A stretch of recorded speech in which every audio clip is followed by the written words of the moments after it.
രക്ഷിതാക്കൾ അറിയാതെ അർദ്ധരാത്രിയിൽ 16-കാരിയെ കൂട്ടിക്കൊണ്ടുപോയി ലഹരി നൽകിയ കേസിൽ 2 പേർ അറസ്റ്റിൽ. 19 വയസ്സ് മാത്രമുള്ള ജെനീലിയ എന്ന പെൺകുട്ടിയും 23 വയസ്സുകാരനായ അജിത്ത് എന്ന ആൺകുട്ടിയും ചേർന്നാണ് പെൺകുട്ടിക്ക് ലഹരി നൽകിയത്. രണ്ടുപേരും ബുധനാഴ്ചയാണ് അറസ്റ്റിലായത്.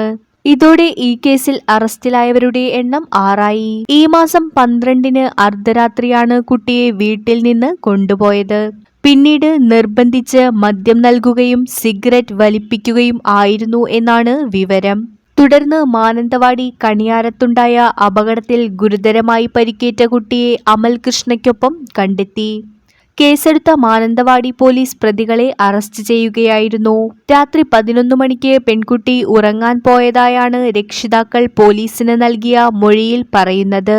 വീട്ടുകാരെ രാത്രി 1:30-ക്ക് ഒരു ആൺകുട്ടി വിളിച്ച് മകൾക്ക് അപകടത്തിൽ പരിക്കേറ്റതായും മാനന്തവാടിയിലെ ആശുപത്രിയിൽ നിന്ന് കോഴിക്കോട് മെഡിക്കൽ കോളേജ് ആശുപത്രിയിലേക്ക് കൊണ്ടുപോയതായും ഫോണിൽ അറിയിച്ചപ്പോഴാണ് വീട്ടുകാർ ഈ വിവരം അറിയുന്നത്.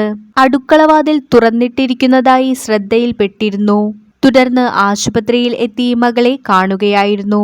ഒരു പെൺസുഹൃത്തും 2 യുവാക്കളും ചേർന്നാണ് വീട്ടിൽ നിന്ന് കൊണ്ടുപോയതെന്ന് ആശുപത്രിയിൽ ലഹരിയുടെ മയക്കത്തിൽ നിന്ന് ഉണർന്ന ശേഷം മകൾ പറഞ്ഞതായാണ് മാതാപിതാക്കൾ പറയുന്നത്. ചായ കുടിക്കാൻ പോകാമെന്ന് പറഞ്ഞാണ് പെൺസുഹൃത്ത് 16-കാരിയെ കൂട്ടിക്കൊണ്ടുപോയതെന്നാണ് വിവരം. അപകടത്തിൽ കാലിനും മുഖത്തും സാരമായി പരിക്കേറ്റ കുട്ടി കോഴിക്കോട് മെഡിക്കൽ കോളേജ് ആശുപത്രിയിൽ ചികിത്സയിലാണ്.